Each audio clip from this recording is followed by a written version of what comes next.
तो गाइज आज के इस वीडियो में हम पढ़ेंगे challenges in NLP. Technology of NLP is in its early stage, so there are various challenges that needed to be countered. Variety of language. NLP should just not limit it to the famous languages like English or French. It should expand in other languages. But each language has its own set of vocabulary, phrasing and different moods. So studying whole new language, it's complex task. तो ये point ये कहना चाह रहा है कि NLP को just famous languages जो है इंग्लिश फ्रेंच उन पे लिमिटेड नहीं रहना चाहिए, उन्हें अदर लैंग्वेज में भी एक्सपांड करना चाहिए. लेकिन जब हम एक नई लैंग्वेज के हिसाब से अपने मॉडल को ट्रेन करते हैं तब उसे हमें नई वोकेबुलरी प्रोवाइड करनी होती है उस लैंग्वेज की. अब उस लैंग्वेज की अपनी स्पेशलिटी होती है, उसे स्टडी करना एक लैंग्वेज को इतना स्टडी करना बहुत कॉम्प्लेक्स टास्क हो जाता है. Second point, ambiguity. It's a situation where piece of text have unclear meaning. There are different types of ambiguity.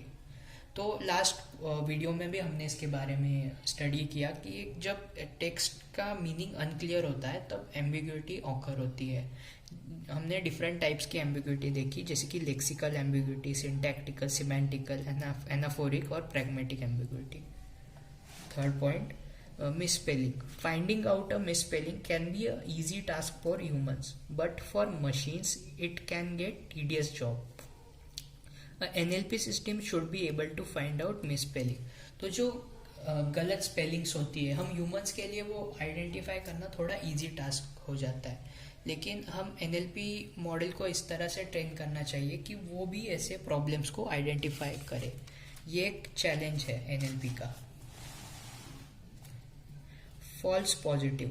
There are parts in the text which should be understood but not responded. NLP system should be able to find such part and limit its capability to ignore it. तो कभी कभी कुछ ऐसा text होता है जो कि हम देखते हैं, हम अंडरस्टैंड करते हैं, लेकिन उस पर रिएक्ट करना एक कंट्रोवर्शियल चीज़ होती है, हो सकती है एक NLP के लिए. फॉर एग्जाम्पल यूट्यूब में भी हम कोई कंट्रोवर्शियल चीज़ अगर सर्च करते हैं तो वो हमें रिजल्ट नहीं दिखाता, मतलब सर्च बार में रिजल्ट नहीं दिखाता. वीडियोस तो हमें वो दिखा देता है लेकिन रिजल्ट नहीं दिखाता. NLP को भी ऐसा होना चाहिए कि वो ऐसी चीज़ों में पार्ट ना ले, उस पर रिएक्ट ना करे, बस देखे उसे.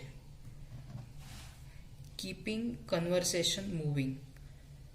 There are various systems in which frequent conversation occurs between user and system. Keeping conversation engaging and really helps to get more information. System should be able to generate meaningful questions and answer. For example, अगर कोई chatbot है तो NLP system इतनी capable होनी चाहिए कि वो एक एंगेजिंग कन्वर्सेशन एक नॉर्मल यूज़र के साथ रखे एज अ चैटबॉट. अब इसके हेल्प से डेटा कलेक्ट करने में आसानी होती है, यूज़र के बारे में और डेटा कलेक्ट होता है. अब ये एक प्रॉब्लम है जो कि मतलब डेटा नहीं करते कुछ NLP सिस्टम कलेक्ट, तो ये प्रॉब्लम है और ये एक चैलेंज है जो कि NLP को सॉल्व करना चाहिए. अब इस वीडियो के नोट्स मैंने डिस्क्रिप्शन में दे दिए, आप वहाँ से डाउनलोड कर सकते हैं.